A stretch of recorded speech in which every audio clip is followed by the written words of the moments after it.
اعوذ باللہ من الشیطان الرجیم، بسم اللہ الرحمن الرحیم۔ ایک دفعہ حضرت فاطمہ الزہرا رضی اللہ تعالیٰ عنہ بیمار ہو گئی۔ نبی کریم صلی اللہ علیہ وآلہ وسلم نے اپنے ایک عمرہ صحابی حضرت عمران بن حسین رضی اللہ تعالیٰ عنہ کو ہمراہ لیا اور اپنی لخت جگر کی عیادت کے لیے تشریف لے گئے۔ دروازے پر پہنچ کر داخلے کی اجازت مانگی۔ سیدہ فاطمہ الزہرا رضی اللہ تعالیٰ عنہ نے عرض کی، تشریف لائیں۔ حضور صلی اللہ علیہ وآلہ وسلم نے فرمایا، میرے ساتھ عمران بن حسین بھی ہیں۔ حضرت فاطمہ الزہرا رضی اللہ تعالیٰ عنہ نے جواب دیا، ابا جان، میرے پاس ایک عبا کے سوا دوسرا کوئی کپڑا نہیں کہ میں پردہ کر سکوں۔ حضور صلی اللہ علیہ وآلہ وسلم نے اپنی چادر اندر پھینک کر فرمایا، بیٹی اس سے پردہ کر لو۔ اس کے بعد حضور صلی اللہ علیہ وآلہ وسلم اور حضرت عمران بن حسین رضی اللہ تعالی عنہ اندر تشریف لے گئے اور سیدہ فاطمہ الزہرا سے ان کا حال پوچھا۔ حضرت فاطمہ نے عرض کیا، اے ابا جان، شدید درد سے بے چین ہوں اور بھوک نے نڈھال کر رکھا ہے، کیونکہ گھر میں کھانے کو کچھ نہیں۔ حضور نبی کریم صلی اللہ علیہ وآلہ وسلم نے فرمایا کہ میری بیٹی صبر کر، میں بھی آج 3 دن سے بھوکا ہوں۔ اللہ تعالیٰ سے جو کچھ مانگتا وہ ضرور مجھے عطا کرتا، لیکن میں نے دنیا پر آخرت کو ترجیح دی۔ پھر آپ صلی اللہ علیہ وآلہ وسلم نے اپنے دست شفقت حضرت فاطمہ الزہرا رضی اللہ تعالی عنہ کی پشت پر پھیری اور فرمایا، اے لخت جگر، دنیا کے مصائب سے دل شستہ نہ ہو، تم جنت کی عورتوں کی سردار ہو۔ حضرت فاطمہ اس فقیر و انا کے ساتھ کمال درجہ کی عابدہ تھی۔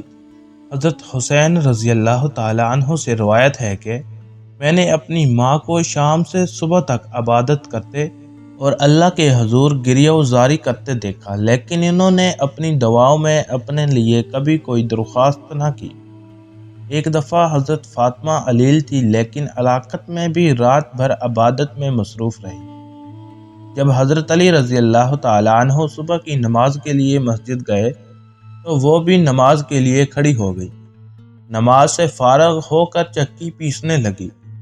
حضرت علی رضی اللہ تعالی عنہ واپس آ کر انہیں چکی پیستے دیکھا تو فرمایا، اے رسول خدا کی بیٹی، اتنی مشقت نہ اٹھایا کرو، تھوڑی دیر آرام کر لیا کرو، کہیں زیادہ بیمار نہ ہو جاؤ۔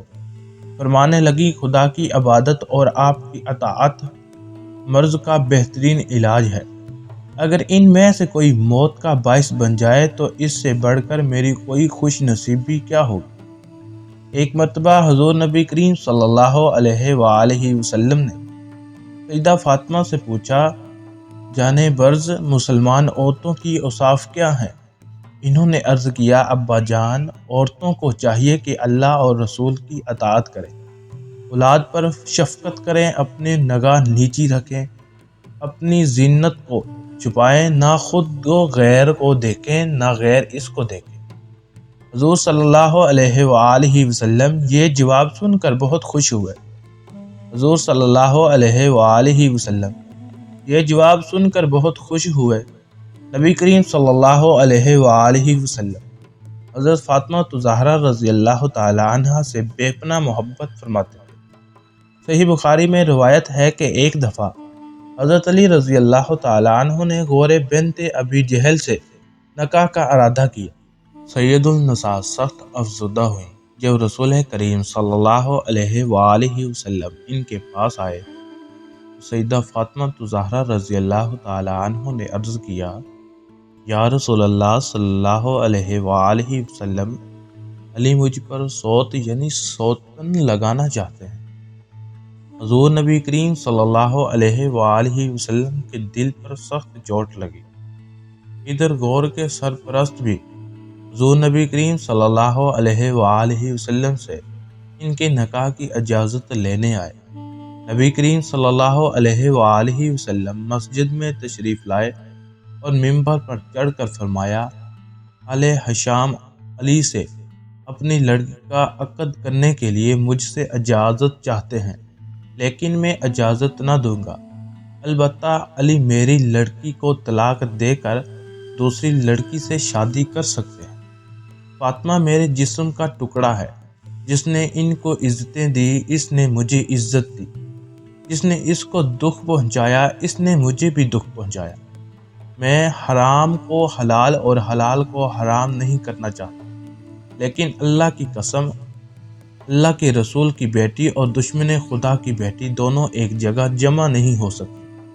ان کا یہ اثر ہوا کہ حضرت علی رضی اللہ تعالی عنہ نے ارادہ نکاح فوراً ترک کر دیا اور سیدہ فاطمہ زہرا رضی اللہ تعالی عنہ کی زندگی تک بھی دوسرے نکاح کا خیال تک دل میں نہ لائے۔ حضور صلی اللہ علیہ وآلہ وسلم کو جتنی محبت اپنی بیٹی سے تھی، ویسے ہی اتنی اپنے داماد اور نواسوں سے بھی بے حد پیار تھا۔ ان سے فرمایا کرتے، جن لوگوں سے تم ناراض ہوں گے میں بھی ان سے ناخوش ہوں گا، جن سے تمہاری لڑائی ہے ان سے میری بھی لڑائی ہے، جن سے تمہاری صلح ہے ان سے میری بھی صلح ہے۔ حضرت علی رضی اللہ تعالیٰ عنہ سے فرمایا کرتے، اے علی تم دنیا میں اور آخرت میں میرے بھائی ہو۔ حضرت فاطمہ زہرا رضی اللہ تعالیٰ عنہ کے فرزندوں سیدنا حسن اور سیدنا حسین رضی اللہ تعالیٰ عنہم کو حضور صلی اللہ علیہ وآلہ وسلم بھی اپنے جگر کے ٹکڑے سمجھتے تھے۔ نہایت محبت سے ان کو بوسے دیتے اور اپنے کندھوں پر اٹھاتے پھراتے تھے۔ حضرت علی رضی اللہ تعالیٰ عنہ سے روایت ہے کہ وہ رسول اللہ صلی اللہ علیہ وآلہ وسلم کے پاس حاضر تھے۔ رسول اللہ صلی اللہ علیہ وآلہ وسلم نے دریافت فرمایا، عورتوں کے لیے کون سی بات سب سے بہتر ہے؟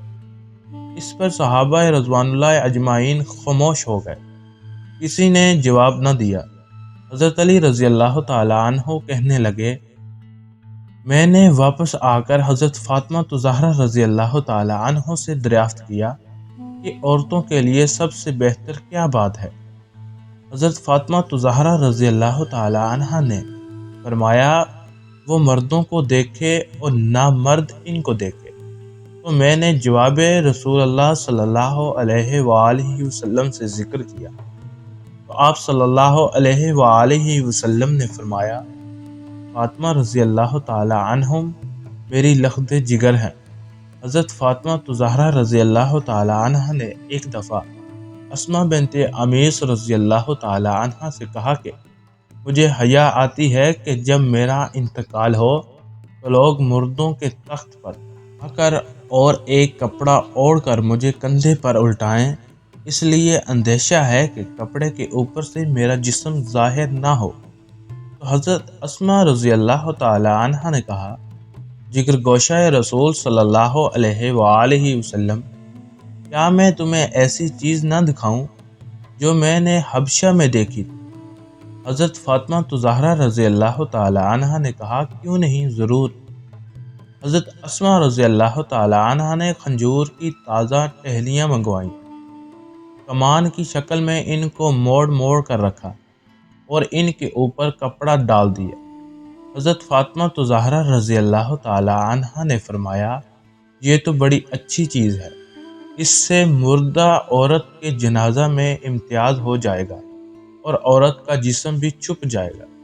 دیکھو اسماء، جب میرا انتقال ہو تو تم اور علی میرے غسل میں شریک ہوں، کوئی اور میرے قریب نہ آئے، اور میری چارپائی پر اسی طرح چڑیاں رکھ دینا۔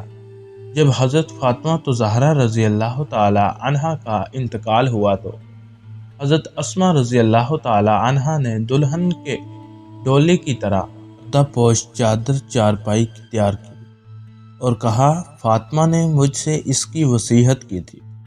اس روایت سے اندازہ لگایا جا سکتا ہے کہ حضرت فاطمہ زہرا رضی اللہ تعالی عنہم پردے کا کتنا اہتمام فرماتی تھی۔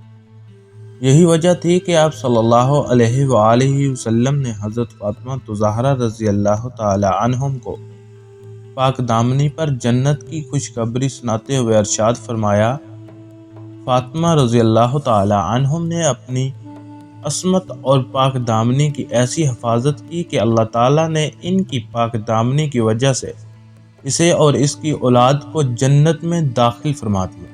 ایک روایت میں ہے کہ بے شک فاطمہ نے اپنی عصمت اور پاک دامنی کی حفاظت کی تو اللہ تعالیٰ نے ان کی اولاد پر جہنم کی آگ حرام کر دی ہے۔